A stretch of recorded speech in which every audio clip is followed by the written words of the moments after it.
Justice Sanjeev Khanna ने CJI पद संभालते ही सुप्रीम कोर्ट के काम में बड़े बड़े बदलाव कर दिए हैं। सबसे पहले तो उन्होंने पूर्व सीजेआई डीवाई चंद्रचूड़ ने जो व्यवस्थाएं बना रखी थी उन्हें खत्म किया और पुरानी परंपराओं को शुरू कर दिया।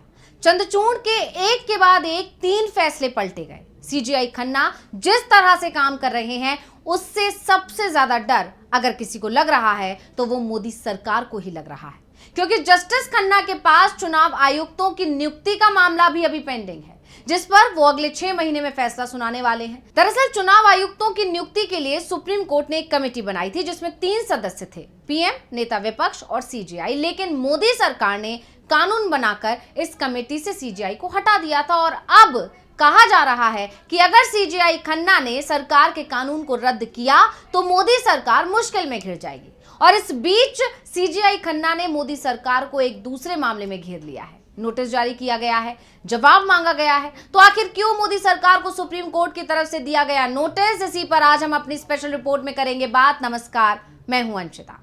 सीजेआई संजीव खन्ना का क्या मोदी सरकार से बड़ा टकराव शुरू होने वाला है? इससे पहले जो भी सीजेआई आए हैं उनका सरकार से किसी न किसी मुद्दे पर मतभेद रहा है, लेकिन अब हालात ऐसे होते जा रहे हैं कि अगर मामला नहीं सुधरा तो देश की स्थिति पर प्रतिकूल प्रभाव पड़ेगा और इसके लिए जरूरी है कि मोदी सरकार तेजी से फैसला ले, जो अभी तक दिखाई नहीं दिया है। इस बीच संजीव खन्ना जो कि सीजेआई हैं अभी बने हैं और जस्टिस संजय कुमार की पीठ ने एक जनहित याचिका की सुनवाई करते हुए मोदी सरकार को नोटिस जारी कर दिया है। नोटिस का सबसे बड़ा कारण है कर्ज वसूली के काम में आ रही सुस्ती का। दरअसल सुप्रीम कोर्ट में निश्चय चौधरी ने एक जनहित याचिका दायर की। याचिकाकर्ता की तरफ से कोर्ट में पेश सीनियर एडवोकेट केबी सुंदर राजन और वकील सुदर्शन राजन की दलीलें सुनकर कोर्ट ने केंद्रीय वित्त मंत्रालय से जवाब मांग लिया है। आपको हम बताते हैं कि आखिर क्या है पूरा मामला जिसके चलते याचिकाकर्ता को सुप्रीम कोर्ट आना पड़ा। दरअसल देश में 39 कर्ज वसूली न्यायाधिकरण यानी डीआरटी हैं, लेकिन इनमें लगभग 1/3 न्यायाधिकरण यानी ट्रिब्यूनल के पीठासीन अधिकारियों की नियुक्ति नहीं की गई है, जिस कारण फिलहाल काम नहीं हो रहा है। ट्रिब्यूनल के अधिकारी को कोर्ट के जज की शक्तियां मिलती हैं। ऐसे में ट्रिब्यूनल में अधिकारी की नियुक्ति नहीं होने के चलते कई मामलों की सुनवाई ही नहीं हो पा रही है, जिससे बैंकों और वित्तीय संस्थाओं के लिए ऋण वसूली में तेजी लाने के उनके मूल उद्देश्य को नुकसान पहुंच रहा है। डीआरटी की स्थापना बैंकों और वित्तीय संस्थानों की बकाया राशि की वसूली अधिनियम 1993 के तहत की गई, ताकि बैंक और वित्तीय संस्थान उधार लेने वालों से डूबे कर्ज की वसूली कर सके। याचिका में दावा किया गया है कि 30 सितंबर 2024 तक 11 डीआरटी बिना पीठासीन अधिकारी के हैं, जिससे मामलों को कुशलतापूर्वक निपटाने की उनकी क्षमता पर गंभीर असर पड़ रहा है। याचिकाकर्ता ने दलील दी कि इस निष्क्रियता के कारण 1993 के कानून का उद्देश्य निष्फल हो जाता है, जिसे समय पर कर्ज निर्णय और वसूली सुनिश्चित करने के लिए लागू किया गया था।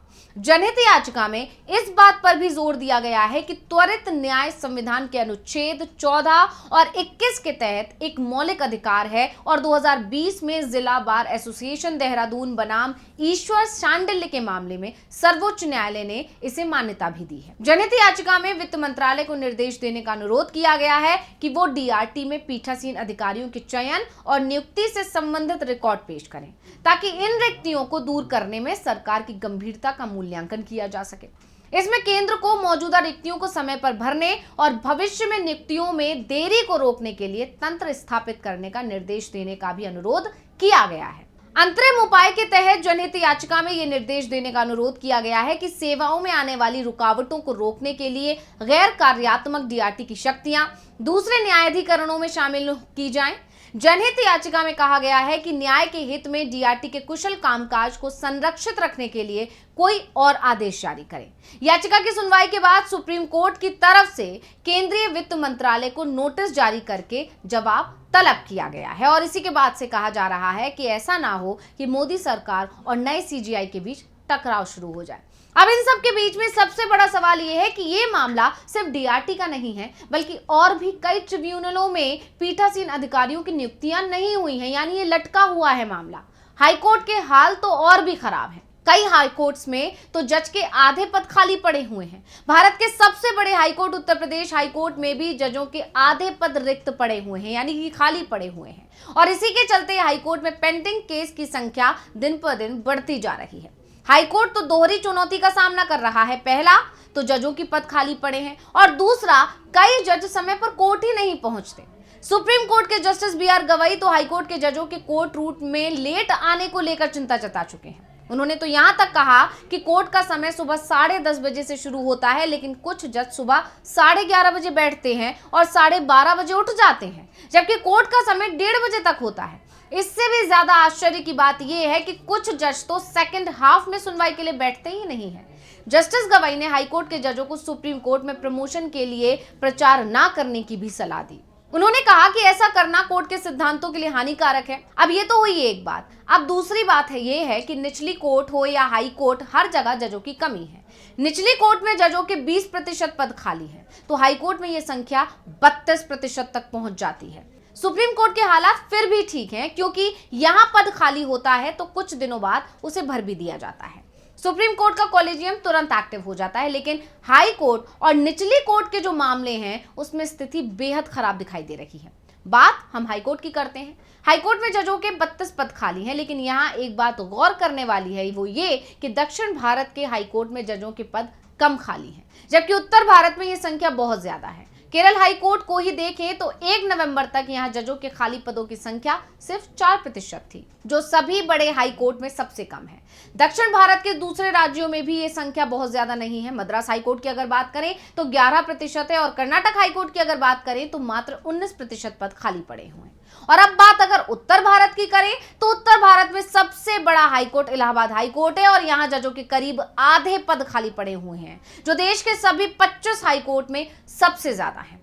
अन्य जगहों पर भी स्थिति कुछ ऐसी ही है, जहां उड़ीसा हाई कोर्ट में 42% पद खाली पड़े हैं। वहीं उसके बाद कलकत्ता हाई कोर्ट की अगर बात करें तो 40% पद खाली हैं। पंजाब और हरियाणा की बात करें, दिल्ली और गुजरात की बात करें तो पंजाब और हरियाणा में 38% पद खाली पड़े हैं और बॉम्बे में 27% पद खाली पड़े हुए हैं।